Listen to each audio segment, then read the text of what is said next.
So just before I was allowed to leave, I've been through 8 or 9 different radiation gates where you scan your hands and your feet to make sure there's no dust. Then I have to go back and sit on that vibrating chair to test my cesium-137. A few weeks ago, I got an email. Yes, the oddest email I've ever got, which was from SSE Chernobyl MPP Radiation Safety Shop with the results. 40 years ago, the world witnessed the most serious nuclear accident in history, Chernobyl. I've just been there and seen why it became a global symbol for fears around nuclear energy and set back the industry for decades. But now that could be changing. Countries like China, India and Pakistan are ramping up atomic energy, with big implications for our warming world. This week on The Climate Question, we're asking, is nuclear power making a comeback? From the BBC World Service, I'm Jordan Dunbar. And I'm Greer Jackson. So we're going to talk about climate later on in the show, but Jordan, I really want to start with your trip to Chernobyl for the BBC. What was it like? It was a roller coaster of emotions. Whoa. It was fascinating, slightly terrifying at times, a bit mind-blowing in places, because when we think of Chernobyl, we just think of the nuclear plant and the meltdown and the disaster. Yeah. But actually, what it really is this huge area in northern Ukraine, so on the border of Belarus, massive pine forests, river, wetlands, abandoned towns and cities, military sites, and the Chernobyl nuclear power plant where people still work today. So it was really surprising compared to what I'd seen on TV, films and video games, the reality of what Chernobyl and that whole area is like now. Were you able to go into the nuclear facility itself? Yes. So we got to go to the Chernobyl power plant, which is actually 4 different units. Right. So one of the units is the one that had a meltdown, exploded. And that's the one we think of with the disaster. But there are 3 other units, and they actually kept creating electricity until the year 2000. No. So 14 years after the meltdown, they were still making electricity, which means people were still going to work every day on that site. Now what you have is those 3 reactors are being decommissioned. You've got to take out the nuclear waste, you've got to make it safe, and then you've got to store it somewhere. So there's people working on that and taking those nuclear reactors apart like you would any normal nuclear reactor once it stopped producing power. Then at the other end, you've got Unit 4. This is the infamous one. This is the one that had the meltdown. Now, it is completely covered by a huge silver dome. So lots of the site looks frozen in time. It's like you've just walked into the 1980s. But other parts of the site are ultra modern, where they have to keep monitoring all of the radiation. So Unit 4 was very, very different to Unit 1, 2 and 3. Before I could even get into that, though, you have to go through lots of military checkpoints, and there's like airport-style security because obviously it's a high-security site. Then you have to get scanned at lots of different gates for radiation, even before you go in. What's that like? Is it like a Geiger counter and it's like... So most of the radiation gates are more like turnstiles. Oh. Like even like you might have in a metro system, but the full size of someone. And you put your hands up and you put your feet on it. And what it's looking for is radioactive dust, because dust is the most dangerous thing that you could be carrying about. And once you go through that, you get to an area where you can change. And what happens there is you strip down to your underwear. I kept on long johns because despite the walls, imagine how thick the walls of a concrete reactor are. Despite that, because it was so cold outside, it was still -10 inside the power plant. So you go in, you strip off lots of your clothes, you store them, and then you're given layers of cotton clothing, and those will be disposed of at the end. They'll be decontaminated because it's all about not carrying dust, contaminated dust. That's the thing that they're most worried about. You're given a mask, but you don't have to wear your mask in every section. And again, this is why Chernobyl's so fascinating. There are bits of this site that are the most radioactive places on Earth. Places that for 20,000 years you will not be able to live normally. But there's other bits, like the canteen, where you just, drink tea and coffee. It's not all the same. Wow. So as you go through, there's a thing called the Golden Corridor, and that linked units 1 all the way to 4 where the explosion was. And it's called golden because all around it you've got these golden tiles. And the further you walk in, it's like going back in time, and you can see the bins and the signs slowly flaking off the walls, and you really get this sense of like being in a time machine. Got to go into one of the control rooms next to Unit 4. So one that still had all of its buttons, to get an idea of just quite how complicated it was dealing with nuclear power at the time. So you have computers, but they're very basic. So it's really reliant on people looking at pressure gauges and checking different switches and so on. It's a really complicated job. Then we moved from the newer part of the building into the oldest bit, and this is Unit 4. This is the infamous one, and it's under a huge silver dome. And that's designed to keep all that radioactive dust, should it come out, inside. And it's got state-of-the-art monitoring equipment. So there's lots of people all around it looking at computers and so on. That bit, for me, was the scariest bit. Because under that dome, which is so big you could fit the Statue of Liberty under it, that's how massive it is. Oh, wow. I really had no idea. So if you think about what they've done, you had the entire nuclear power plant, so Unit 4, it got covered in concrete in the 1980s, but that was only going to last 30 years to keep in the radiation. So to cap that, they've just put this huge dome that's so big, it just goes straight over the top. And it was actually the biggest wheeled object on Earth. They built it and then had to wheel it into place. What a Guinness Book of World Record. Yeah, it's just facts after facts after facts. But in there, that was the most radioactive bit we were in. The dosimeters and the counters that we had, dosimeters are what measure radiation. We could hear some of the staffs going off and beeping as we went into that area. And it really does feel like you're back in the 1980s. You can still see soot on the ground, and the concrete is starting to leak water because it was never designed 40 years later to still be there. Hence why that top is on it. So what actually happened? What went wrong? It was bad design, bad management, and then a lack of information given to people during the meltdown and afterwards. Bad design. So this type of reactor is called an RBMK, and it was different from other reactors around the world and even in Russia. One of the biggest design flaws with this type of reactor is it had no containment dome. So you'll see on nuclear power plants that big concrete dome over the top. So if you imagine that caps it, so if anything goes wrong, it's containing any radiation or dust. Keep talking about dust. That's the worst thing that can get out. Keeps all of that dust in. Chernobyl's design did not have that because they actually believed that a Soviet nuclear power plant could not explode. It was unthinkable. Okay. So the engineers working there, the people who designed it, had all say, well, why would we build that? Because we're never going to need it. Aha. So you've got bad design, and then you've got bad management. So on the 25th of April, 1986, there was this test that they're going to do on Unit 4. Remember, Unit 4 is the reactor that we're talking about. And this was a safety test that should have been done ages ago, but it kept getting pushed. And it was going to happen in the afternoon. They had engineers that knew how to do it, and they came in. And then at the last minute, it got postponed. So it doesn't happen in the afternoon. It happens at night.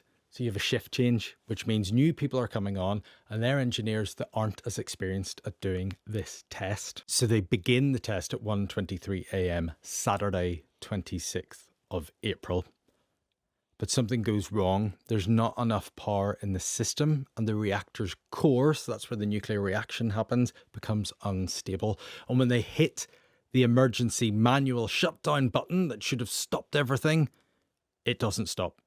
And there's an explosion followed by a second explosion. What happens with those explosions are the core of the reactor, so the very radioactive bit, the roof blows off and it's now exposed to the atmosphere, which means there is a plume, a cloud of toxic radioactive debris goes up into the atmosphere and actually gets as far as Canada. So all across Europe, thousands of kilometers as far away as Canada. And then you said lack of information. Yes. So when this explosion happens, there's a city called Pripyat of 50,000 people, just kilometers away. Instead of telling everyone immediately or evacuating everyone immediately or a few hours later when they realized what had happened, they didn't give information for nearly 24 hours. So kids went to school. People even were getting married that day while the meltdown was happening. 50,000 people going about their daily lives as if nothing had happened, even though they're getting exposed to this radiation. But on a bigger level, they also didn't tell the rest of the world, because if you think about it, radiation doesn't just stay in one place. You know, if it's gone up in this cloud and it's gone across like air pollution, it's traveled. Instead of telling other countries around the world, this has happened, we need help, or this has happened, you need to prepare, it was actually a nuclear reactor in Sweden whose radiation monitors went off, and they went around thinking, uh-oh, we have a leak. And then they discovered it wasn't them. It was picking up radiation from outside. And eventually, that's how Western Europe realized that this had happened. But the Soviet authorities, who were ultimately in charge, didn't say until days later that it had happened. So how many people died as a result? This is something that really surprised me, which is the official death toll, so given by the authorities at the time, and it still remains today, is just 31. Sounds lower, given what you said about The how long amount it of was, radiation yeah. and the amount of people that were exposed to it. The biggest problem about getting a conclusive number is there's no comprehensive long-term study at the time. So with radiation, if you get a big dose, you will die quite quickly. You'll get very ill. You'll get serious radiation sickness and you'll pass away within 3 months. But apart from that, high doses, but not that high, can cause cancers later on, but it could be decades. So you would need to have had the people that were exposed and have followed them for that long period.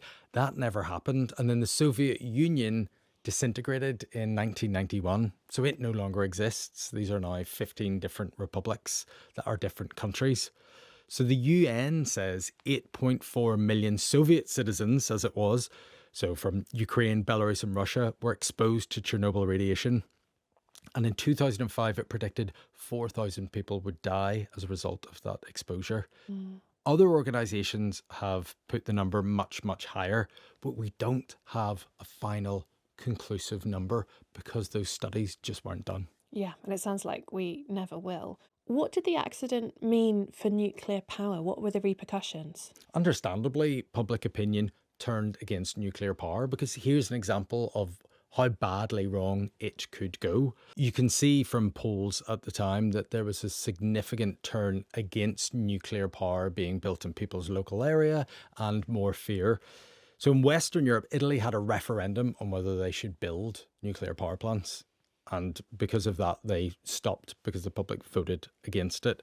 But you also had other countries, Germany, Netherlands, reduced or ended their nuclear programs post-Chernobyl. And what that has meant for today, the kind of the legacy, is that things are more expensive and complicated to build. Because, as you would expect, lots of people said, we want nuclear power regulated. We want lots of safety features in so this can never happen again. Now, the technology in the West, and particularly today, is completely different from what Chernobyl was, but they still put in lots of strict regulations. How do you dispose of nuclear waste? How long are staff allowed to be inside the plant? What are your safety and evacuation features? Those all make it safer, but putting in those regulations makes it more expensive. And the other thing is nuclear power, it's a bit like a factory. The more you build of something, the cheaper it is, and the more skills you have with people. So when Western countries were building lots of nuclear reactors, you had lots of builders and engineers that knew how to do it. Once you stop doing that, those people get other jobs and you lose the skills, so you have to retrain people. So the regulations and then the lack of building meant nuclear power in certain countries, particularly Western Europe and the United States, got way more expensive. Okay, well, we're going to talk about climate now, but before we do, you've made a couple of programmes for the BBC about what you saw. Just tell people where they can find it if they want to. Yeah, so if you search on the BBC World Service YouTube, what happened at Chernobyl, you can see me going in and speaking to people, first-hand accounts of what actually happened that night. And if you search wherever you get your podcasts, The Last Dance Floor in Chernobyl, you can hear more about the lives of those people before, during and after the disaster. And surprisingly, having said all that, Greer, people are now talking about a nuclear renaissance, aren't they? Where is that coming from? Well, let's just look at the data behind why there might be a renaissance, right? Because I think that's important. So in 2024, we had the most nuclear power generation we've had since the accident, right? And that was led by restarts in Japan, there was new plants in China and higher output in France. So you can see this is happening across the world. I will just caveat that the rate of growth is still quite small. But to your question as to why, there's two really major reasons. And the first is the cost of energy. You know, we've seen two major wars in the last few years, the large-scale invasion of Ukraine by Russia and the US-Israel war with Iran. And they've had massive impacts on the cost of fossil fuel energy. So just to give you an example, the price of oil is up by 60% since the US-Israel war with Iran. So massive, massive hikes in energy. And the continent that's really being affected by this particular war is Asia. Because did you know that 90% of liquefied natural gas from the Middle East is bought by the Asian market, right? And now that the Straits of Hormuz is closed, they can't access that resource, that gas to burn. So a country like Taiwan, for instance, previously very anti-nuclear, they'd set up policies, they weren't going to do it. There were lots of concerns around safety, given the fact that they live on a fault line that's quite active. They've recently done a massive U-turn, and the leader said that the country should be open to nuclear, right? So you're seeing these huge changes as a result of this, and it's not just in Asia. So even though Europe is mainly dependent on other supplies, not from the Middle East, I think about 60% of their liquefied natural gas comes from the US, but they're still witnessing huge price spikes as a result, as there's less sort of supply, if you like. So Italy, like you said, they had the referendum. 90% of the country were No against to nuclear.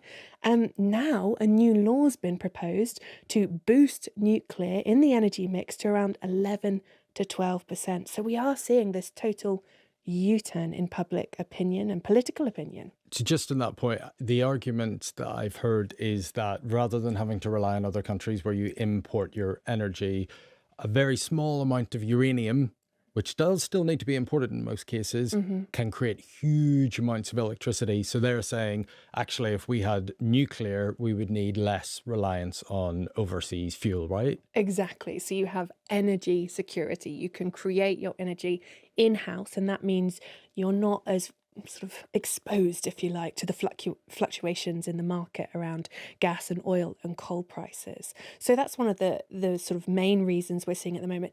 The other is a huge surge in demand for electricity, largely from AI and data centres. How long until AI gets mentioned in a program by energy? I know. So I was reading a report from Wood Mackenzie that said between now and 2030, there is going to be a 21% power demand growth driven mostly by AI and data centre expansion. So huge growth. So in places in the US, for instance, you're also seeing huge investment from the government in nuclear power in the form of things like loan guarantees and tax credits.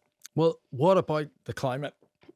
Because the reason we're looking at it is it's considered a low carbon source. It is quite contentious. Yes, and that's because it requires huge amounts of concrete to keep in the radiation and the second dome. And also just all the infrastructure that goes around it, right? And the key ingredient in concrete is cement. And cement is responsible for something like 7, 8, 9, even 10% of the world's greenhouse gas emissions. So huge contributor. That said, it is still so much, quote unquote, cleaner than regular fossil fuels. So huge climate savings. And the other benefit to it is that it offers something called baseload power.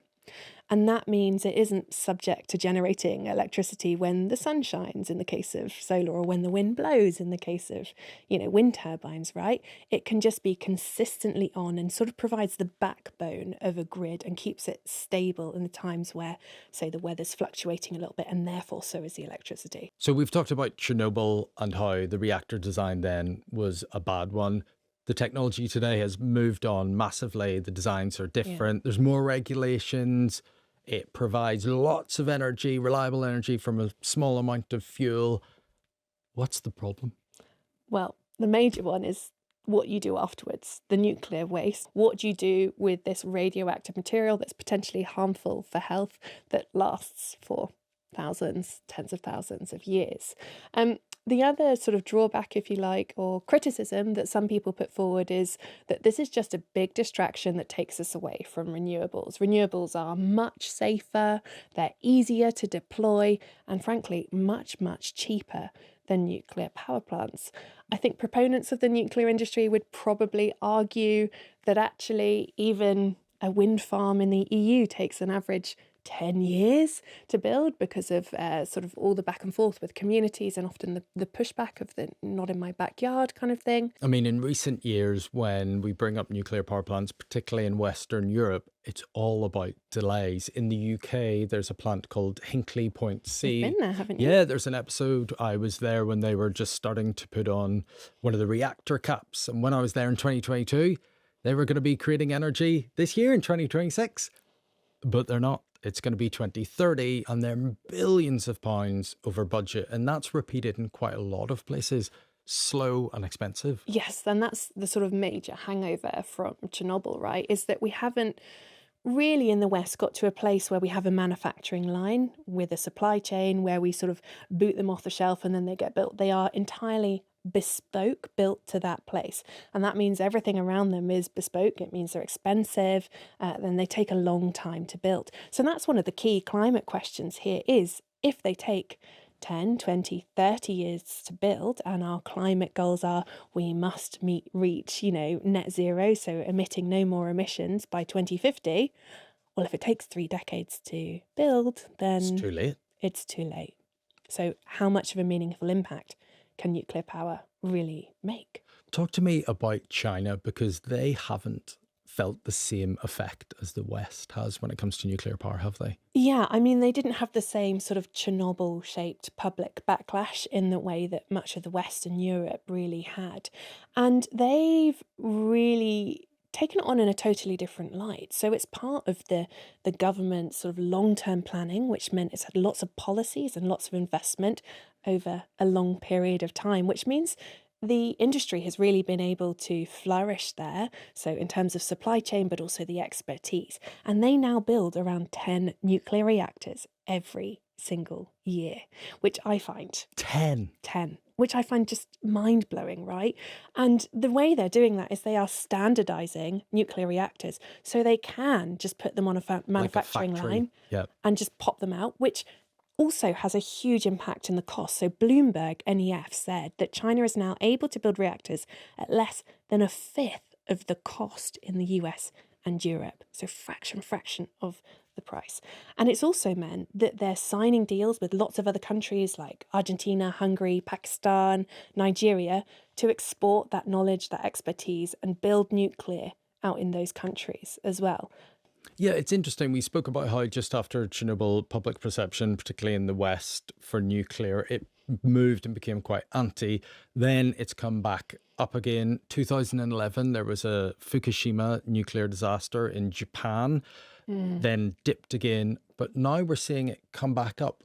What are the projections then for the future? In COP28, that's the big international climate conferences that happened every year. That one was in Dubai in 2023. We saw this huge pledge to triple nuclear energy by 2050. Back then, I think around 30 countries signed up. But since then, there's been a trickling in of more countries. So now the IEA, the International Energy Agency, says 40 countries have nuclear in their long-term energy strategy.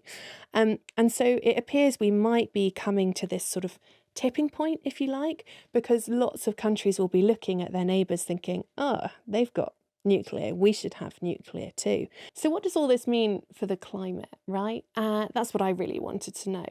So in order to meet our internationally agreed climate targets of keeping temperatures to ideally 1.5 degrees Celsius warmer, but less than 2 degrees Celsius, we need to nearly double nuclear energy from 2020 figures to 2050. That's according to the International Energy Agency's Net Zero report.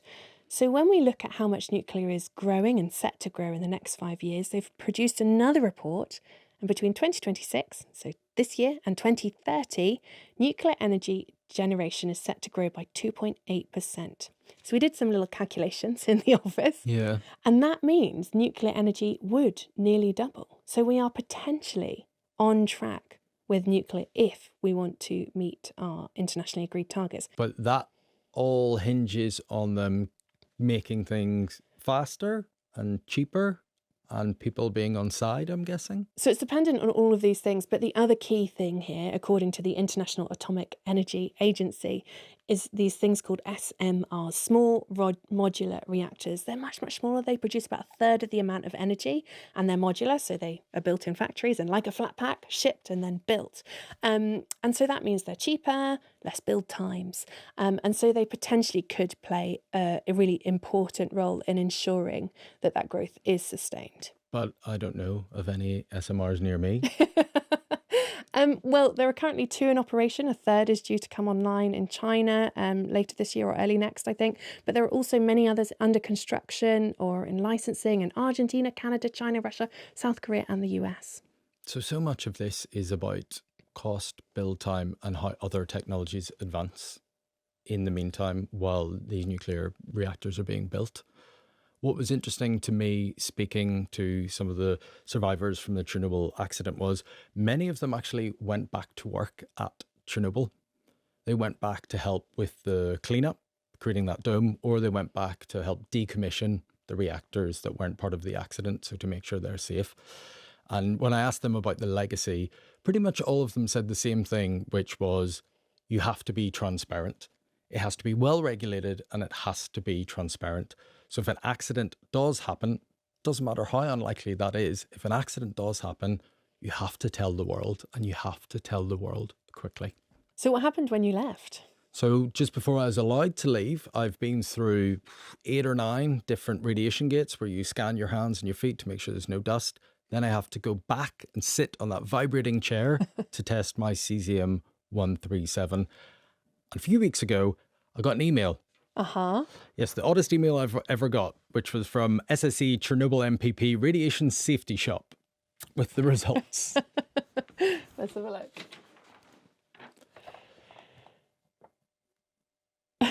Okay, so this is a certificate on extreme radiation dose, and it says your dose is 0.02 MSV. Millisieverts. Right. And that is equivalent to about 3 days normal background radiation in most of the UK or a chest x-ray. So the 8 hours that I was inside the plant, that's the amount of radiation that I got. And I was very thankful when they sent me that email. Jordan, thank you so much for telling me about your trip. It's been absolutely fascinating. Thank you for letting me come in and talk about it. And thank you for watching. If you have a climate question that you'd like us to answer, do comment it below and we'll try and answer it in a future show. Don't forget to subscribe to the BBC World Service YouTube channel so you don't miss a thing. I'm Greg Jackson. I'm Jordan Dunbar and we'll see you next time.